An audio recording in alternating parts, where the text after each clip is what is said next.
my goodness, guys. It's about 4:45, 4:50, and we're seeing a derecho. This is the first time, one of the first times in a long time since I've seen one of these.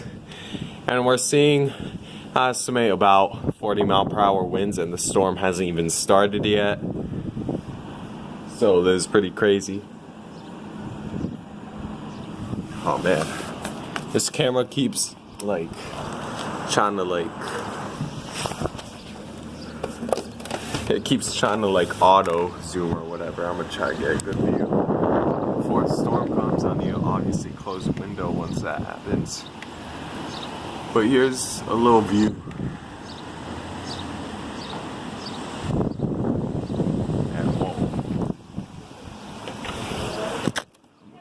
I'm gonna close that window now. Huge ratio event, wow.